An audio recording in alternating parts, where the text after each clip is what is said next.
नमस्कार, स्वागत है आप सभी का एनएफ न्यूज पर। मैं हूं आपके साथ रोहित।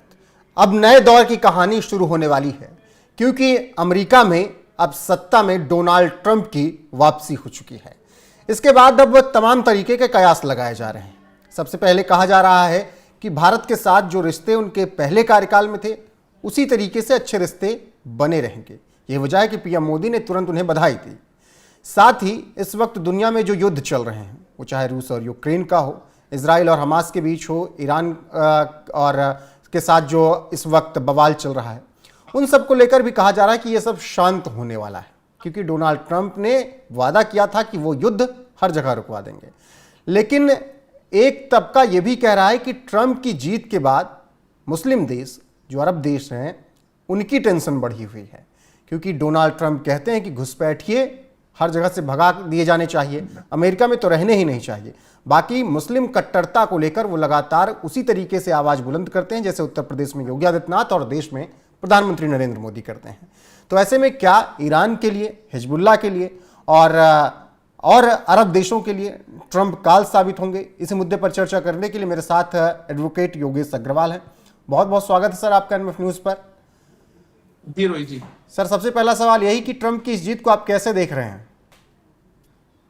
ट्रंप की इस जीत को पूरा स्वागत करते हैं, क्योंकि हमें लगता है कि आने वाले जो इनका फर्स्ट टर्म रहा था, उसके अंदर जिस तरीके से हमारे देश के अंदर व्यापारियों को फायदा मिला था ट्रंप की जीत का, और कहीं ना कहीं वो कुछ सालों से चाइना की तरफ शिफ्ट हो गया था व्यापार हमारे देश का, तो दोबारे से ट्रंप की जीत के बाद हमारे देश के व्यापारियों को जो एक्सपोर्ट के अंदर है खास करके, उनको फायदा मिलने वाला है। H1B वीजा के ऊपर तो रोक कम होगी। देखो, ट्रंप ने फर्स्ट अपने उसके अंदर भी H1B वीजा पे रोक लगाई थी, क्योंकि वो पहले से ही बोलते हैं कि हमारे देश के अंदर वो मुस्लिम नहीं, किसी भी तरह से बाहर की ताकतों को अपने देश के अंदर आने से रोकना चाहते हैं। और खास करके मुस्लिमों को लेकर के तो वो क्लियर बोलते हैं कि मेरे को अपनी कंट्री के अंदर किसी भी तरह का बाहर का घुसपैठ नहीं चाहिए।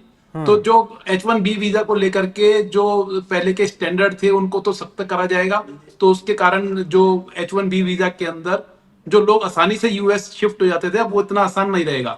लेकिन जो एक्सपोर्ट करते हैं, जो हमारे देश के व्यापारी हैं, जो एक्सपोर्ट के अंदर काम कर रहे हैं, उनको बहुत फायदा मिलने वाला है। और साथ ही इससे जो जितनी भी मुस्लिम कंट्रियां हैं, चाहे वो ईरान है, चाहे वो हमास है, जो ये युद्ध चल रहा है इजराइल के साथ, अब यहाँ पर कहीं ना कहीं ट्रंप का जो दोस्ताना अंदाज रहने वाला है इजराइल के साथ, उसका फायदा इजराइल को मिलेगा। और हो सकता है कि इस पूरी लड़ाई को आने वाले समय में ट्रंप मोदी सरकार के साथ मिलकर के, क्योंकि मोदी जी के साथ ट्रंप जी की एक अपनी दोस्ती है, घराना इनका आपस में प्रेम प्यार भी बहुत ज्यादा है, मिलते भी बड़े तरीके से हैं ये। तो हो सकता है आने में इस युद्ध को विराम लगाया जा सके, और मोदी जी के साथ मिलकर के ट्रंप जी कुछ ऐसी नीति बनाएंगे कि आने वाले टाइम में इस युद्ध को रोका जा सके। और लेकिन कहीं ना कहीं इससे टेंशन ईरान और हमास की बढ़ गई है, क्योंकि उनको पता है कि अब ये ट्रंप सरकार जो है वो किसी भी तरीके से जो ईरान को कहीं ना कहीं हथियार दिए जा रहे थे पहले, जो कहीं ना कहीं सपोर्ट दी जा रही थी अमेरिका की तरफ से, वो अब रुक जाएगी।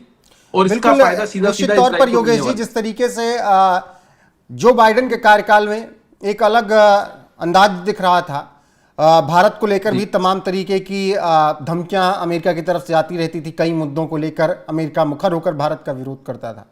अब आपको लगता है कि भारत और अमेरिका के रिश्ते बहुत शानदार हो जाएंगे? अब ऐसी कोई बात अमेरिका की तरफ से अगले 5 साल तक तो फिलहाल नहीं होगी जो भारत को बुरी लगे, प्रधानमंत्री नरेंद्र मोदी को बुरी लगे? जी देखो, नरेंद्र मोदी जी के साथ इनके रिश्ते तो पहले से ही बहुत शानदार हैं, और ये इलेक्शन में भी कहीं ना कहीं हमारी भारत की तरफ से इस तरह के मैसेज गए हैं, जहां पर हम चाह रहे थे कि ट्रंप सरकार बने। और अब जब ट्रंप सरकार बन गई है और मोदी जी ऑलरेडी इनके साथ दोस्ताना अंदाज रखते हैं, तो बेनिफिट तो मिलेगा ही मिलेगा इंडिया को। और जैसा आपने बोला कि ट्रंप की भी नीति योगी जी जैसी है, ये पहले से योगी जी की नीतियों के ऊपर काम करते हैं। मुस्लिम लोगों को या ऐसे घुसपैठियों को जो इनके देश के अंदर घुस करके वहां पर आतंकवाद को सिर चढ़ा करके बोलते हैं, ऐसे लोग, ऐसी ताकतों को कम करेंगे ट्रंप सरकार। और अमेरिका में नहीं, पूरे विश्व में के अंदर इसका इफेक्ट आने वाला है। आतंकवाद को खत्म करने के लिए जो काम ट्रंप सरकार मोदी सरकार के साथ मिलकर करेगी, मुझे लगता है आने वाले 5 सालों में इसका बहुत बड़ा इफेक्ट पूरे विश्व के अंदर दिखने वाला है। बिल्कुल योगेश जी, जिस तरीके से अभी आपने हरियाणा चुनाव में देखा, योगी आदित्यनाथ का बयान बटेंगे तो कटेंगे, अब वो एक बीजेपी के लिए सिंबॉलिक बयान हो गया, हर जगह वो बात बोली जा रही। इसी तरीके के बयान डोनाल्ड ट्रंप भी अपने चुनावी प्रचार में दे रहे थे। वो हिंदुओं की एकजुटता की बात कर रहे थे, मुस्लिम कट्टरपंथ की बात कर रहे थे, बांग्लादेश में हिंदुओं पर हो रहे अत्याचार की बात कर रहे थे, और इन्हीं सब चीज़ों से लड़ने के लिए डोनाल्ड ट्रंप भी लगातार बयान दे रहे थे। क्या आपको लगता है कि योगी वाली नीति अपनाई डोनाल्ड ट्रंप ने भी जीत दर्ज करने में? हाँ, इलेक्शन के अंदर कहीं ना कहीं मुझे ऐसा लगा डोनाल्ड ट्रंप का पूरा इलेक्शन कहीं ना कहीं इंडिया में बीजेपी से इंस्पायर्ड होकर के चला है।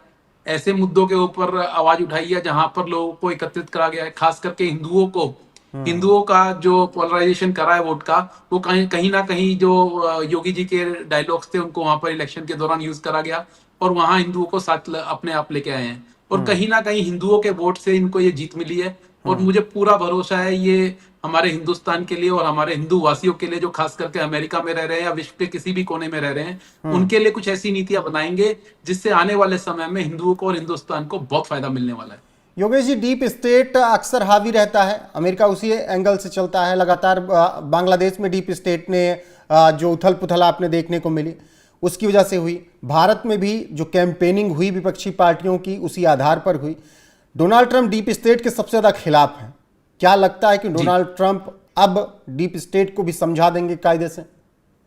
बिल्कुल समझाएंगे। देखिए सर, जो भी ऐसी ताकतें हैं जो दूसरी कंट्रीज में जाकर के आतंकवाद को बढ़ावा दे रही हैं या ऐसी कंट्रीज को साथ दे रही हैं, चाहे उसके अंदर मैं चाइना की भी बात करूंगा, चाइना के साथ भी डोनाल्ड ट्रंप का कोई अच्छा आंकड़ा नहीं है और आने वाले टाइम में जो चाइना को कहीं ना कहीं छूट मिली है पिछले 5 सालों में अमेरिका के साथ, वो छूटें अब खत्म हो जाएंगी और वो उसका पूरा का पूरा बेनिफिट सीधा इंडिया को आने वाला है।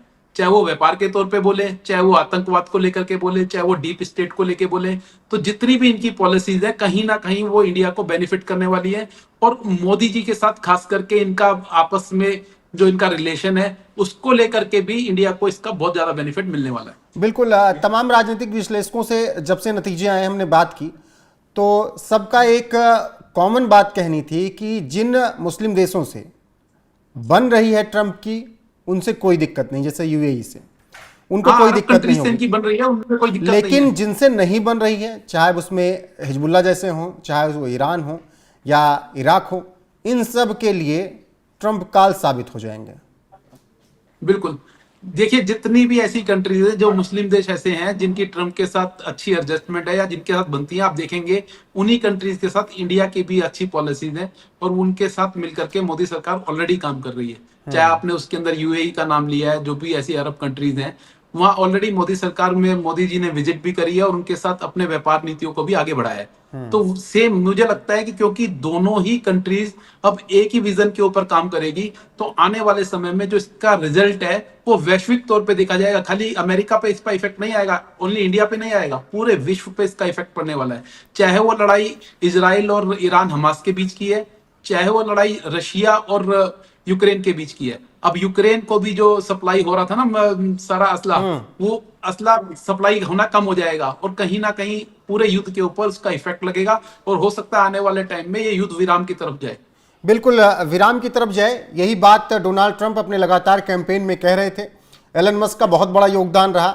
योगेश जी, आप भी मानते हैं एलन मस्क के बिना ये जीत असंभव थी ट्रंप के लिए? देखो, मुझे तो ऐसा लगता है ये इलेक्शन के अंदर एलन मस्क तो एक तरीके से संजीवनी की तरह काम करके गए हैं, क्योंकि कहीं ना कहीं आज की डेट पे व्यापारिक तौर पे एलन मस्क एक ऐसी पर्सनैलिटी है जो बहुत बड़े तबके को असर डालती है। और उन्होंने खुले तौर पे आकर बोल दिया था कि अगर अमेरिका के अंदर अब की बार ट्रंप सरकार नहीं आएगी तो यहाँ पर आने वाले समय पे लोकतांत्रिक देश ही खत्म हो जाएगा। यहाँ पर आने वाले समय में पार्टी ही एक रह जाएगी। उन्होंने क्लियर बोल दिया था, कोई सेकंड फ्रंट नहीं रहेगा। और इस मैसेज को लोगों ने बड़े अच्छे तरीके से समझा है और इस मैसेज को मेरे को लगता है अमेरिका के लोगों पर, वहां के निवासियों पर बहुत इफेक्ट पड़ा है और उसका इलेक्शन पे पूरा रिजल्ट देखने में बिल्कुल ट्रंप की जीत में कहीं ना कहीं ट्विटर का बड़ा योगदान रहा है योगेश जी, निश्चित तौर पर। और अब एक नया दौर शुरू हो रहा है यहाँ से। ट्रंप देखना होगा कि क्या रणनीति तय करते हैं। ट्रंप की सेकंड इनिंग है और मुझे लगता है ये सेकंड इनिंग के अंदर इंडिया को बहुत बेनिफिट मिलने वाला है। बिल्कुल, तो बेहद दिलचस्प रहेगा अगला 5 साल भारत के लिए और दुनिया के लिए। ट्रंप क्या क्या नियम लेकर आते हैं, क्या क्या ऐलान करते हैं, ये देखना दिलचस्प होगा। दुनिया भर में जो युद्ध चल रहे हैं उसको लेकर क्या रणनीति अपनाई जाती है ट्रंप की तरफ से, इस पर भी नजरें रहेंगी। फिलहाल योगेश जी, इस चर्चा में जुड़ने के लिए आपका बहुत बहुत शुक्रिया। और अब दर्शकों की बारी है। कमेंट करके अपनी राय जरूर दें, वीडियो को शेयर करें, लाइक करें, चैनल को सब्सक्राइब करें। बने रहें हमारे साथ। नमस्कार।